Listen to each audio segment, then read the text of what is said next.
Guys, welcome to my channel. তোমরা কেমন আছো? আশা করছি খুব ভালো আছো, আর আমি মোটামুটি আছি। তো তোমাদেরকে তো আগের ব্লগেই বললাম যে ছেলের শরীর অসুস্থ। তো জ্বরটা এখন আজকে হচ্ছে পরের দিন সকালবেলা তোমার জ্বরটা, হ্যাঁ মানে জ্বরটা তো কালকে 3বার ওষুধ দেওয়ার পর মোটামুটি এখন দেখছি গাটা মানে ঠান্ডা নেই, হালকা গরম কমেছে জ্বরটা, মানে 100 জ্বর আর নেই। তো সকাল থেকে হচ্ছে ওর পেটে লাগছে। তো দেখো এই যে বাটিতে জল আর এখানে যে নাকের তেল নিয়ে বসেছি, এইভাবে দিচ্ছি। ও বলছে যে মা পেটে, ও বলছে মা বারবার দাও, আমার ভালো লাগছে। তো সকাল থেকে প্রায় 4বার ওকে পটি করাতে নিয়ে যাওয়া হলো, কিন্তু পেটে লাগছে। দেখো 3 দিন, প্রথম কথা 2-3টে কারণ হতে পারে। এক, জ্বরের যে মানে যে ভাইরাস জ্বরগুলো হচ্ছে তার সাথে পেটে লাগাটা একটা সিমটম আছে। আর দ্বিতীয় হচ্ছে 3 দিন ধরে কিছু খাচ্ছে না, মানে কালকে খায়নি, আজকে সকালেও এখনো কিন্তু কিছু খায়নি, আর পরশু দিন অল্প একটু খেয়েছিল। তো সেই কারণে হয়তো পেটে কিছু নেই, সেই কারণেই আরো পেটে লাগছে। মানে কিছু নেই তো পটি হবে কি। আর দেখে এত খারাপ লাগছে না, দিন দিন এত রোগা হয়ে যাচ্ছে। মানে ভাবো আমি অ্যালোপ্যাথি দেখিয়ে আনলাম এবং কুন্ডুকে, সেখানেও কিছু ফায়দা হলো না। আবার অ্যালোপ্যাথি খাওয়াচ্ছিলাম লিভারটার জন্য, তো ওষুধটা শেষ হয়ে গেছে। মানে শেষ হয়েছে বলছে যে বড়ি ওষুধগুলো শেষ হয়েছে, লিকুইড গুলো এখনো আছে, তো ওটাও খাচ্ছি। যেহেতু কাল থেকে অ্যালোপ্যাথি দিচ্ছি মানে জ্বরের জন্য, সেই জন্য হোমিওপ্যাথিটা 2 দিন বন্ধ দিয়েছি, কারণ শুনেছি হোমিওপ্যাথি অ্যালোপ্যাথি দুটো একসাথে দিতে নেই। আর আমার চোখ মুখ দেখে বুঝতেই পারছো যে কালকে সারা রাত ঠিকঠাক ভাবে ঘুম হয়নি, বারবার উঠে পড়ছিল। তো আর আমার যে কোমরের ব্যথাটা বলছিলাম না, ঠিক এই জায়গাটায় কোমরের ব্যথাটা হয়ে আছে। আমারও খুব কষ্ট হচ্ছে, কিন্তু কিছু করার নেই। আর ওকে না একটু বাজার পাঠিয়েছি, কারণ কি তোমার গাছের পুঁইশাক গুলো অনেক বেড়ে গেছিল। তো পাশের বাড়ি কাকিমণি, ওই সাইডের একটা কাকিমণি, ওরা বললো একটু পায়ে শাক দাও, তো দিলাম। তো দিয়ে ভাবলাম আমিও তাহলে 2 ডগ করি ওই শাক। আর ওকে বললাম একটু বাজারে যাও, একটু মাছ আনো, কারণ ডিম তো দেবো না, আর ও কালকে এমনিতে 1 পিসও চিকেন খায়নি। তো সেই কারণেই ওই শাক আর মাছটা একটু পাতলা করে দেখি ঝোল করবো ওর জন্য। যদি খাই তো ওই জন্য ওকে বাজার পাঠিয়েছি, বাজার গেছে। ওরও তো মানে কি বলবো, সারা রাত কালকে ঘুম হয়নি, আবার অফিসে ওকে যেতে হবে। তো সবকিছু মিলিয়ে কি বলবো, একটা টেনশন চলছে সবার মনে। আমার বাবাকেও ফোন করলাম, ওর একটাই কথা হচ্ছে দাদাইকে আসতে বলে। এবার বাবাকেও ফোন করলাম, বাবা আসবে, কিন্তু ওখানে কারেন্টের বিল আসবে। তো সেই কারণে বাবা বললো একটা দিন ওয়েট করে তারপর আসি, তাহলে কি, না হলে তো সে আবার ছুটে দিতে যেতে হবে, ডেট ওভার হয়ে গেলে তো আবার ফাইন লাগবে। তো সেই কারণেই। আর ওদিকে আমি রান্না বলতে কি বলতো, শাক কিন্তু অলরেডি চাপিয়ে দিয়েছি, আর আজকের পুঁই শাকটা ওই কাঁঠাল দানা দিয়ে করছি। মনটা ভালো নেই, তবু তো কি বলতো রান্না বান্না করতে হবে, খেতে তো হবেই, তাই না? 2-3 দিন তো রতন যতক্ষণ আছে ততক্ষণের মধ্যে রান্নাগুলো মিটিয়ে নিয়ে অফিস বেরিয়ে গেলে তো ছেলের পাশে সবসময় থাকতে হবে এবং দাঁড়া। তো সেই কারণেই দেখো ও পেটে খুবই লাগছে, আমার প্রচন্ড কোমরে লাগছে, মানে চিন্তার বাইরে। ওই দেখো আমি উঠে এসছি, নিজে নিজেই তেল দিচ্ছে। বাবু বেশি তেল দেয় না, বাবা বেশি তেল দেয় না, তুমি একটু শো। তো ঠিক আছে বন্ধুরা, আমি তোমাদের সাথে আবার পরে কথা বলবো। আমি একটু রান্নাঘরের দিকে যাই, ও একটু শুক, ওর বাবা এলোর পাশে আবার বসবে। তো চলো রান্নাঘরের দিকে যাই, তোমাদের একটু দেখাই যে কি রান্না বান্না চাপিয়েছি। তো চলো। তো দেখো আমি মশলা বেটে নিয়েছি পুঁই শাকটার জন্য, সর্ষে বাটা, আদা বাটা, আর তার সাথে হলুদটা বেশি করে দিয়েছি যেহেতু শাক, আর জিরে গুঁড়ো। আর এখানে দেখো আমার কাঁঠাল দানা, দেখে বুঝতেই পারছো শাকটা সিদ্ধ হয়ে গেছে পুরোপুরি। দেখো মশলাটা দিয়ে দিলাম। দেখো ভালো করে শাকটা মশলার সাথে আমার কষানো হয়ে গেছে। তো চিনি দিয়ে দেবো, আর আমরা শাকে একটু বেশি মিষ্টি খাই, 2 চামচ দিচ্ছি। টেস্ট করে দেখবো, যদি মনে হয় যে কম তো আরো একটু দেবো।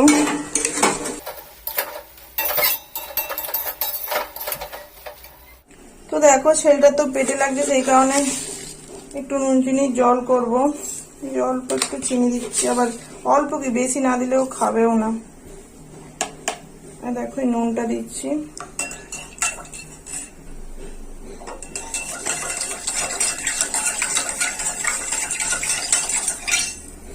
তো দেখো এই যে নুন চিনির জলটা নিয়ে এসছি, কিন্তু ছেলে কোনো মতেই খাবে না। ও কেন জানি না একদম নুন চিনির জল খেতে চায় না। এমনিতে তুমি তোমার মাজা, ফ্রুটি এইসব দাও খেয়ে নেবে, কিন্তু নুন চিনির জলটাও তো বেশি করে মিষ্টি দিয়ে খাবে না। ডাবের জল খাবে না, আখের রস খাবে না, একমাত্র খায় মৌসুম্বির রস। তো এখন পেটে লাগছে, এই তো টক জিনিসটা দেওয়া যাবে না, না তো মিষ্টি জল বা ওয়ারেস, এমনকি কালকে অনুষ্ঠানের ওখানে গিয়ে যে মানে বোতলের জল, তো ওই জলটাও খাবে না, বলছে আমি বাড়ির জল খাবো। কি বলবো।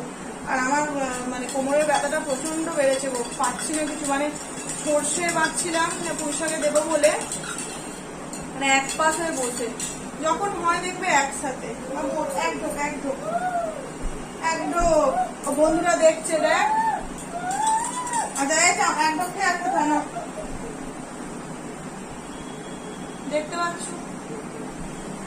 বন্ধুদেরকে বলে একদম খেয়ে নে। আচ্ছা চামচ করে দিচ্ছি, বাবা লজেন্স আনতে গেছে। আচ্ছা এক ঢোকই খাবে, হ্যাঁ বেশি কিন্তু ও খাবে না, না এক ঢোক খেয়ে বেশি, বাবা আবার জ্বর আসছে তো।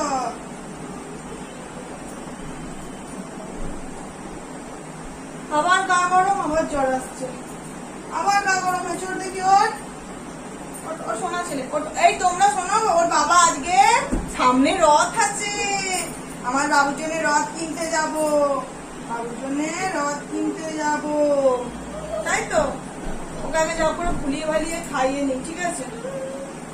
আর দেখো এখানে আমি একটু চারা মাছি আনতে বলেছিলাম, যেহেতু ঝোল করব পেটটার জন্য ওর, তো মাছ ভেজেছি, আর এক পিস ভেজেছিলাম, ওকে ভাত খাওয়াতে গেলাম, কিন্তু কোনো মতেই খেলো না, মাছটা অল্প একটু খেয়ে খেলো না। আর এখানে দেখো এই যে আলু কচু দিয়ে একটা পাতলা ঝোল করছি, শুধু জিরে বাটা দিয়েছি। তো মশলাটা আমার কষানো হয়ে গেছে, জল দিয়ে দিচ্ছি, একটু জল লাগবে জানো, আলুগুলো সেদ্ধ হবে তো। তো ঠিক আছে জল দিয়ে দিলাম। তো এবার ঝোলটা ফুটে গেলে মাছগুলো দিয়ে দেবো। তো দেখো এই দেখো ভাত বেড়ে নিয়েছি, ভাত পুঁই শাক, আর এখানে দেখো এই মাছ এনেছিল না, বললাম না চারাপোনা মাছ দিয়ে আলু দিয়ে, আর দেখো কচু দিয়ে ঝোল করেছি। তো ছেলেকে খেতে রাখছি, ও তো আলাদা করে খাবে না, আমার থালাতে একটু ভাত নিয়ে নিয়েছি, যদিও খায় দুজনে একসাথে খেয়ে নেবো। আর শাকটা দেখছো কত সুন্দর হয়েছে, কাঁঠাল দানা টানা দিয়ে করেছি। তো চলো আগে খেয়ে নিই, তারপর তোমাদের সাথে না স্নান করে এসছি, আগে একটু আলু মুখে দিই জানো। তো চলো তোমাদের সাথে আবার পরে কথা বলবো, হ্যাঁ। তো বন্ধুরা দেখো এই মাত্র একটু ঘরে এলাম, তো মানে দেখতেই পাচ্ছ ছেলে ঘুমিয়ে গেছে, আর ঘুমিয়ে গেছে বলতে জলখাবারে ওকে ওই মাছ ভাজা দিয়ে দুটো আলু সুদ্ধ ভাত খাওয়াতে গেলাম, কিন্তু তখন খেলো না।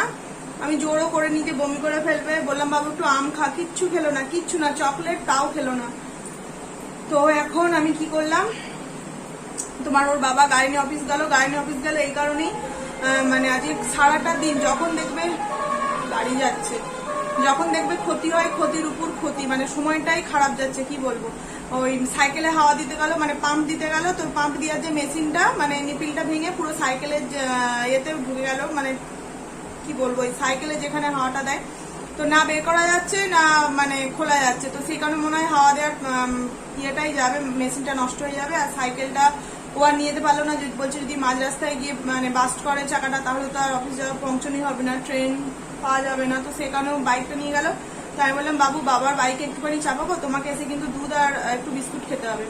তো ও বললো ঠিক আছে, মানে গাড়ি চাপার নেশে ঠিক আছে। তো গেল, ঘুরে এসে একটু ঘুরিয়ে আনলাম, এই ভর দুপুরবেলা ওকে 2টোর সময় ঘোরাতে নিয়ে গেলাম, মানে রাস্তায় বের করে একটু ঘুরিয়ে নিয়ে এসে 2টো বিস্কুট আর অল্প একটু দুধ খাইয়ে দেখো এখন ঘুমিয়ে গেছে। পেটে কিছু না থাকলে ঘুমায় বলো, আর পটিটা হচ্ছিল না বলে কষ্ট হচ্ছিল খুব, তো পটিটা ঠিকঠাক মানে মোটামুটি হয়েছে একটু আগেই ওর।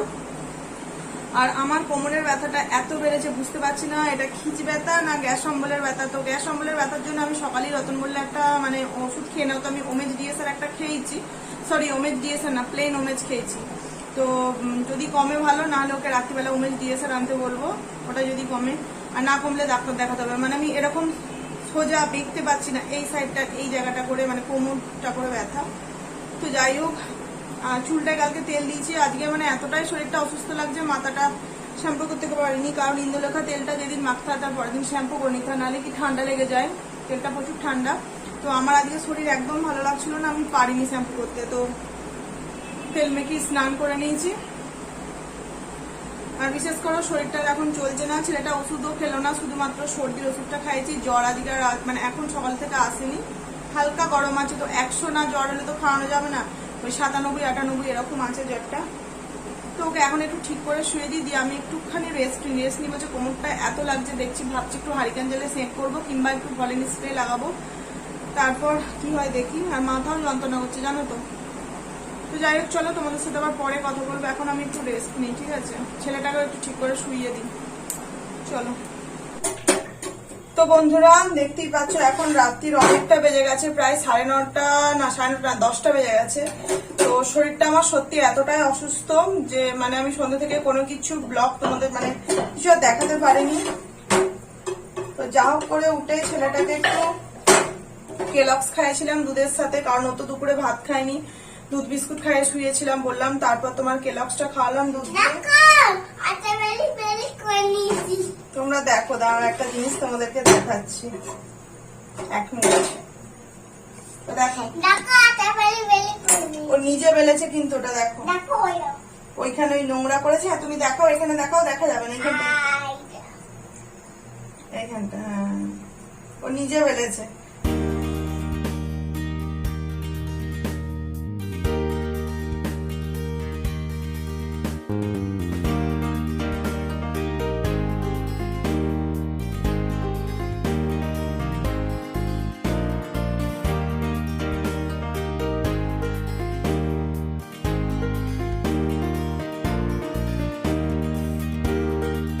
তো দেখো রুটি করা কমপ্লিট হয়ে গেছে, ঢাকা দিয়ে রেখে দিচ্ছি। আর রুটি করার পর এই যে রুটির গুঁড়োগুলো পরে, এগুলো তো এইভাবে নোংরা করে রাখাটা ঠিক না। মানে আমি শুনেছি বড়দের মুখে যে গ্যাস বা উনুন যাই বলো, কোনো সময় নোংরা করে রাখতে নেই, পরিষ্কার করে রেখে দেওয়াটাই ভালো, আর দেখতেও সুন্দর লাগে, তাই না বলো? দেখো একটা পরিষ্কার করে দিলাম, কত সুন্দর হয়ে গেল। আর দুপুরে না এতটাই শরীর খারাপ লাগছিল, মানে দুপুরের সমস্ত কড়া বাসন মাজা হয়ে গেছিল, কিন্তু সন্ধ্যের পরে যে ছেলেকে যা হোক করে উঠে দুধ খাইয়েছি সেই সব বাসন পড়েছিল। তো রুটিগুলো করে নিলাম, করে নিয়ে ভাবছি একটু দুধের গ্লাস গুলো ধুয়ে নিই। কি বলতো, কোমরটায় এমনই ব্যথা আটকে না, অম্বলের ওষুধ খেয়েও কমছে না, দেখি কি হয়। চোখ মুখের অবস্থা, আর মনে হচ্ছে ওটা গ্যাসেরই ব্যথা, চোখ মুখের অবস্থা খুবই খারাপ লাগছে, তোমরা দেখি বুঝতে পারছো। আর বাসন মাজতেও খুব কষ্ট হচ্ছে, কেন বলো তো? আগের দিন দুপুর বেলা ছেলেটা পাঁপড় ভাজা খেতে চাইছে, তো আমি পাঁপড় ভাজছিলাম, তো পাঁপড়গুলো ভাজা হয়ে যাচ্ছিল, অল্প কটা বাকি ছিল। তো থালাটাকে না, যে থালাটায় আমি তুলছিলাম সেই থালাটা মানে গ্যাসের সাইডেই রেখেছিলাম। তো সাইডে রাখার পর বুঝতে পারিনি যে অতটা গরম হয়ে গেছে। তো আমি পাঁপড়গুলো ভাজা হয়ে গেছে, নিয়ে ছেলের কাছে নিয়ে যেতে যাচ্ছি, আর থালাটাকে এইভাবে তুলে ধরেছি, আর ব্যাস সঙ্গে সঙ্গে মানে পুরো একদম এতটাই তেতে গেছিল থালাটা, হাতের সঙ্গে সঙ্গে একদম পুরো এই বুড়ো আঙুলের এই পাশটা পুরো ছ্যাঁকা লেগে গেল। আমি সঙ্গে সঙ্গে মাজল লাগালাম, শুনেছি যে এরকম ছ্যাঁকা লাগলে মাজল, বরফ কিংবা অ্যালোভেরা জেল এগুলো দিলে ঠান্ডা হয়ে যায়। তো আমি দিলাম, কিন্তু এতটাই মানে গরম ছিল যে কিছুতে কিছু কাজ করেনি, ফোসকাটা উঠে গেছে। তো চলো বাসনগুলো আগে ধুয়ে নিই। হ্যাঁ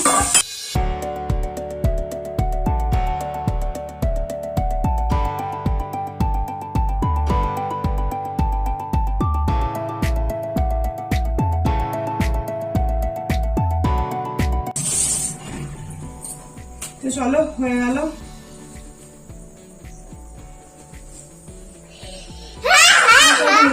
দেখো এখান থেকে আটাগুলো আমি না দেখো ছাদ থেকে জামা কাপড় নিয়ে এসে, বাবু ওরকম দেখাতে নেই, ছাদ থেকে জামা কাপড় নিয়ে এসে দেখো দেখছো এখানেই মানে তাল করে রেখে দিয়েছি। আর আমার ছেলে দেখেছো এখানে আমি আটা মেখেছিলাম, এই জায়গাটা ঝাঁট দিয়ে কিন্তু নিয়ে গেছে।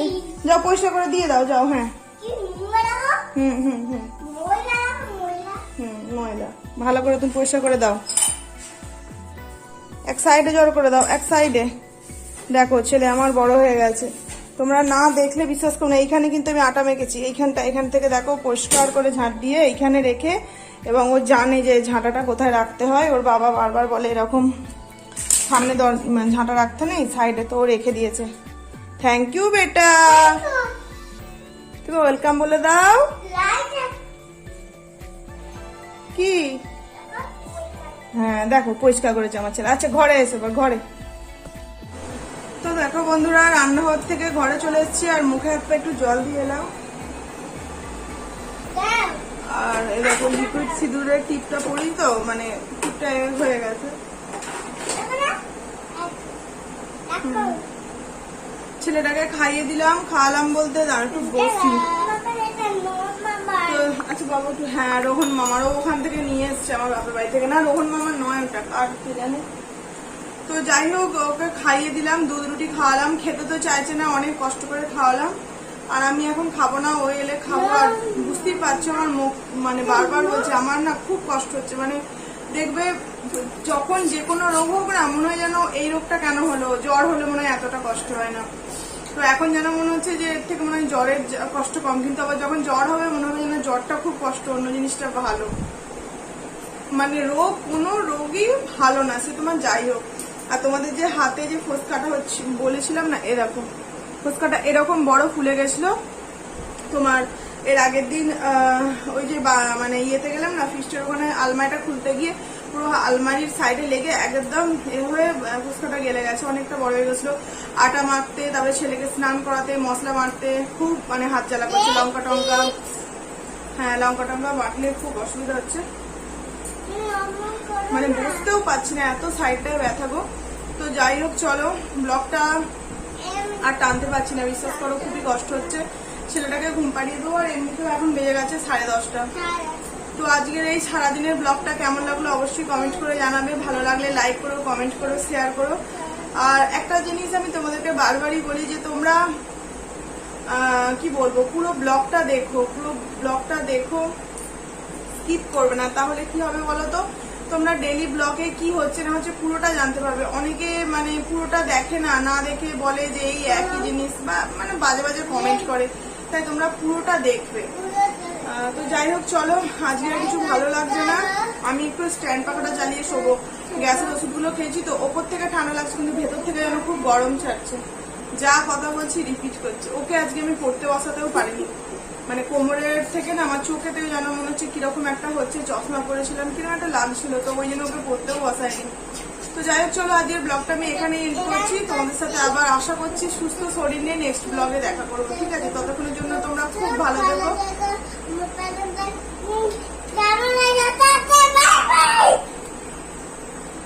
Bye bye.